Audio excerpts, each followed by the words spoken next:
Fala pessoal, professor Gessé na voz aqui, o seu professor de ciências. A gente está nas ciências do sétimo ano. Estamos aí no caderno 1, capítulo 3, e você pode acompanhar essa aula, tranquilo? A partir da página 45, tá bom? Aula passada a gente falou dos ambientes de água doce. Hoje a gente vai falar aqui dos ambientes de água salgada. Então, fica com seu caderno do lado. Tranquilo? Faça suas anotações, aquilo que você acha mais importante, grife no seu livro também e vamos para a aula. Então, os ambientes de água salgada são um pouco diferentes do ambiente de água doce, né? São corpos de água maior, com um volume muito maior, como exemplo, os oceanos. Os 2/3 da superfície do planeta que estão recobertos por água salgada são divididos em 4 oceanos. Tá? O oceano não é único, ele é dividido, que se comunicam entre si. Não existe um limite ali, né, galera? Mas eles são divididos. Temos o Pacífico, com 165 milhões de quilômetros quadrados. Nós temos aí o Atlântico, com 82 milhões de quilômetros quadrados. O Índico, com 73 milhões de quilômetros quadrados. E o Ártico, tá bom? Que é composto de partes de outros 3 oceanos. Então, nós temos aí Pacífico, Atlântico, Índico e o Ártico. Tranquilo? Faz essa anotação, isso é importante. Mares, né? A gente tem aqui os oceanos, que a gente dividiu, que são esses grandes, né? Essas grandes áreas, tá bom? De água salgada.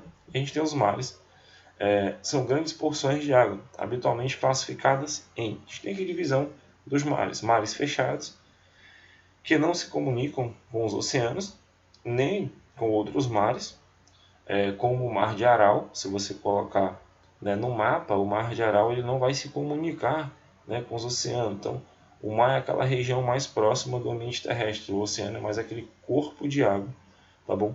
Que fica localizado mais longe. Mares abertos, temos os fechados e também temos abertos ou costeiros, que se ligam ao oceano. Então, uma parte ali inicial se liga ao oceano por grandes aberturas, como é o Golfo do México. Eu quero que você também analise lá no mapa, os mapas que a gente tem na internet, a gente consegue visualizar bem, galera, como é o formato aí do Golfo do México. Nós temos os mares interiores, que se comunicam com o oceano, tá bom? Por estreitos ou pequenos canais, como o Mar Negro ou o Mar Mediterrâneo, tá vendo? Então são exemplos de mares, né? E também aqui nós temos a principal composição dos ambientes de água salgada. É bem lógico, né? Os oceanos e os mares.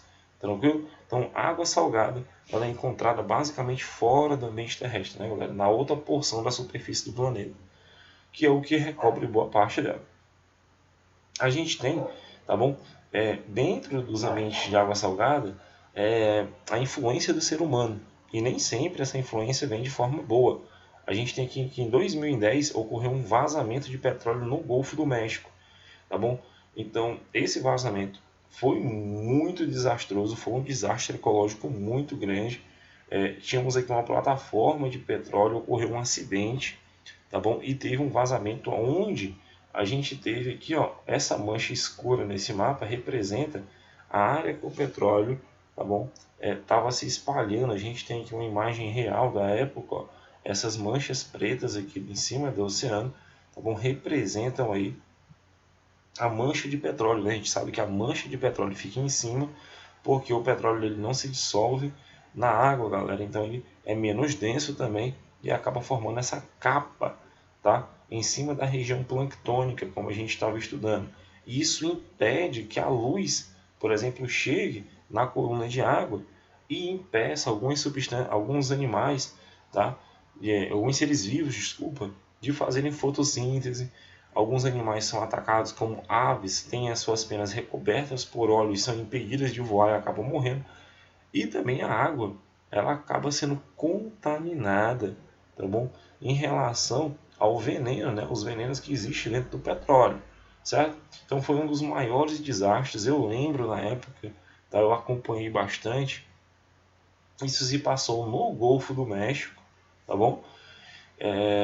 Foi iniciado em abril de 2010 e foi contido, esse vazamento só foi contido somente 4 meses depois. Então foi uma porção de petróleo muito grande que foi liberada nas águas.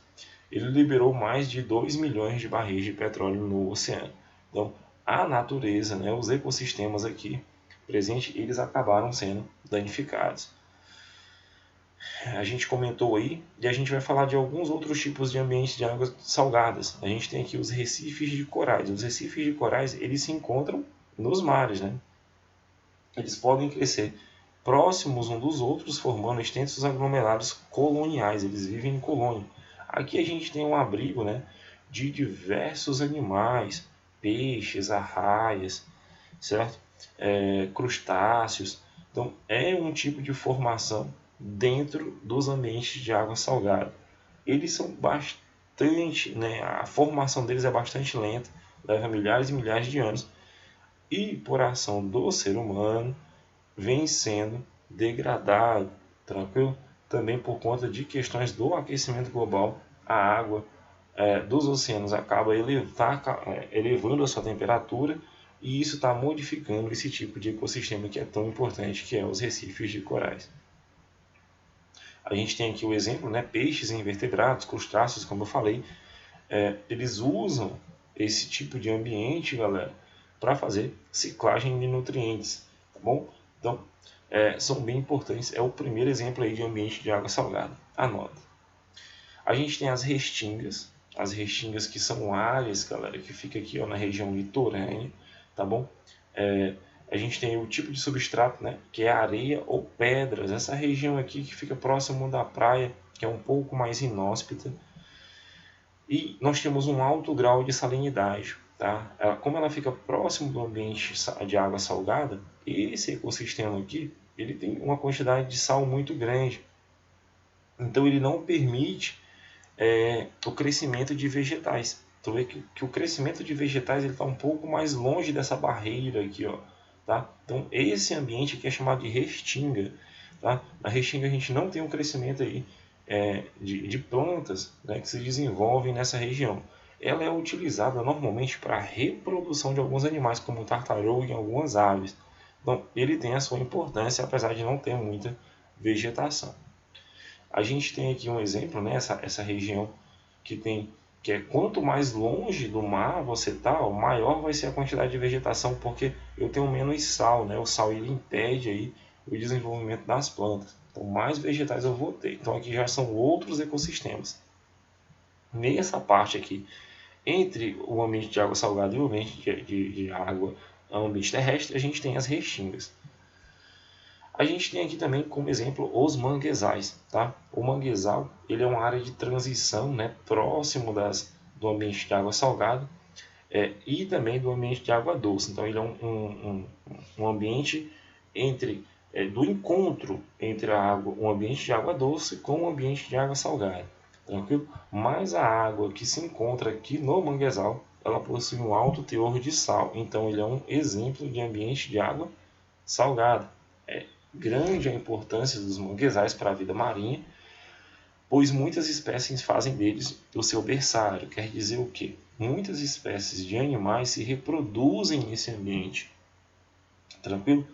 Aves, peixes desovam, aves fazem ninho, especialmente ali estabelecem caranguejo entre eles, né? A gente tem ali muito desenvolvimento de caranguejo, cavalo marinho, arraias, certo? Água viva e por aí vai. Então ele é um berçário muito importante. Toda vez que você chega numa praia, né, provavelmente ali onde deságua um rio, a gente vai ter um manguezal. A gente tem aqui o caranguejo, né, chama maré, é esse tipo aqui de espécie que sobrevive, tá, nessa região.